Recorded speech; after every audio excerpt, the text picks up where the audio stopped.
જય શ્રી કૃષ્ણ. કેમ છો બધા? આઈ હોપ તમે બધા મજામાં હશો.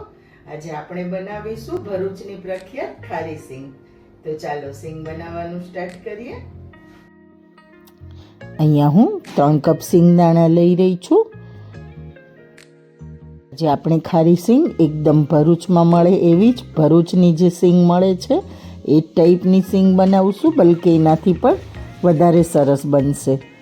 તો અહીંયા આપણે 3 કપ સિંગદાણા લઈ લીધેલા છે.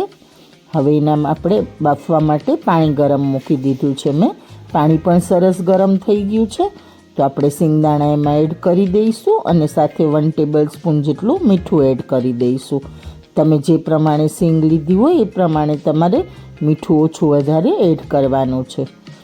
હવે આપણે સિંગદાણાને 5 મિનિટ માટે સરસ રીતે બોઇલ થવા દઈશું, બફાવા દઈશું. 5 મિનિટ જેવું બફાઈ જાય એટલે આપણે એને કાઢી લેવાના છે. વધારે વાર બાફવાની બિલકુલ જરૂર નથી. તો તમે જોઈ શકો છો અહીંયા સિંગદાણા આપણા એકદમ સરસ ફૂલી ગયા છે, સરસ રીતે બફાઈ ગયા છે. તો હવે આપણે એને કાઢી લઈશું સ્ટેનરમાં. તો સિંગદાણાને આપણે કાઢી લઈએ છીએ. ગેસની ફ્લેમ મેં બંધ કરી દીધી છે. સરસ રીતે આપણા દાણા બફાઈ ગયા છે.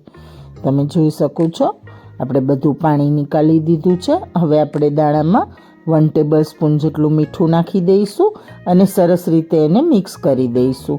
અને હવે આપણે એને 15થી 20 મિનિટ માટે રેસ્ટ માટે છોડી દઈશું, એટલે જે આપણે મીઠું મિક્સ કરેલું છે એ સરસ રીતે એમાં ચડી જાય દાણામાં. મારા વિડીયો અને મારી રેસીપી જો તમને ગમતી હોય તો વિડીયોને લાઈક, શેર અને કોમેન્ટ જરૂરથી કરજો. તમારા ફેમિલી અને ફ્રેન્ડ્સમાં શેર પણ જરૂરથી કરજો. ને મારી ચેનલ પર જો નવા હોય તો સબસ્ક્રાઈબ કરવાનું બિલકુલ ના ભૂલતા. ને વિડીયો જો તમે ફેસબુકમાં જોઈ રહ્યા છો તો લાઈક અને ફોલો જરૂરથી કરજો ફ્રેન્ડ્સ. તો સરસ રીતે આપણું મીઠું મિક્સ થઈ ગયું છે અને 15થી 20 મિનિટ માટે રેસ્ટ. અહીંયા એક કડાઈ લઈ લીધેલી છે મેં, એલ્યુમિનિયમની કડાઈ લીધેલી છે. એમાં આપણે જે બેકિંગ માટે મીઠું હોય એ જ હું અત્યારે યુઝ કરી રહી છું. તમારી પાસે જો રેતી હોય તો તમે રેતીમાં પણ શેકી શકો છો, પણ હું અત્યારે મીઠામાં જ શેકી રહી છું. પહેલાં આપણે કડાઈને મીઠું સરસ રીતે 5થી 6 મિનિટ એકદમ ગરમ કરી લેવાના છે. મીઠું એકદમ ગરમ થઈ જાય પછી જ આપણે એની અંદર દાણા એડ કરવાના છે. ઠંડા મીઠામાં આપણે દાણા એડ નથી કરવાના.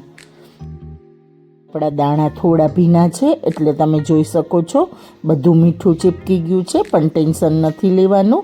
જેમ જેમ આપણા દાણા શેકાતા જશે એમ એમાંથી જે એક્સ્ટ્રા મીઠું છે એ બધું જ નીકળી જશે. ચોટેલું મીઠું છે એ પણ નીકળી જશે. અને ગેસને આપણે ફ્લેમ એકદમ મીડિયમ ટુ સ્લો રાખીને દાણા શેકવાના છે. ફાસ્ટ ગેસ પર તમે શેકશો તો દાણા તો શેકાઈ જશે, પણ એકદમ સરસ ગોલ્ડન કલર નહીં આવે તમારી સિંગનો. એટલે આપણે મીડિયમ ગેસની ફ્લેમ રાખીને જ દાણાને શેકવાના છે. અને દાણા શેકવા માટે તમારે યા તો એલ્યુમિનિયમની કડાઈ લેવાની છે યા તો લોખંડની લેવાની છે.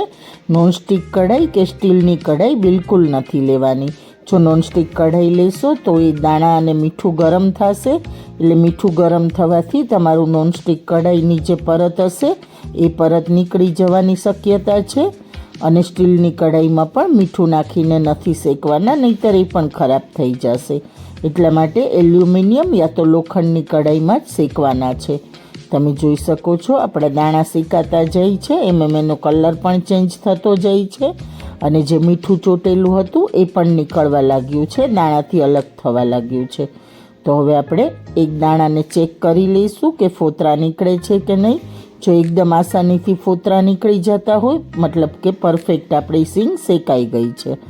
તો હવે આ રીતે આપણે ઝારાની મદદથી એને કાઢી લઈશું એટલે એક્સ્ટ્રા મીઠું નીકળી જાય. અને આપણે એક છાયણીમાં કાઢીશું, એટલે અત્યારે આપણે એને પ્લેટમાં નથી કાઢવાના સિંગદાણાને. તમે આ રીતની કોઈ છાયણીમાં અથવા તો તમે નેપકિન પર કાઢી શકો. અને આપણે દાણા જ્યારે કાઢીએ ત્યારે આ રીતે ઝારાની મદદથી એક્સ્ટ્રા મીઠું નીકળી જાય એ રીતે કાઢવાના છે. તો આ જ રીતે આપણે બીજો બેચ પણ શેકી લઈશું. તમે જોઈ શકો છો ફોતરા એકદમ આસાનીથી નીકળી જાય છે.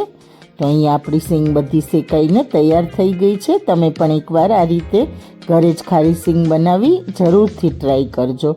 મળીએ નવા વિડીયોમાં.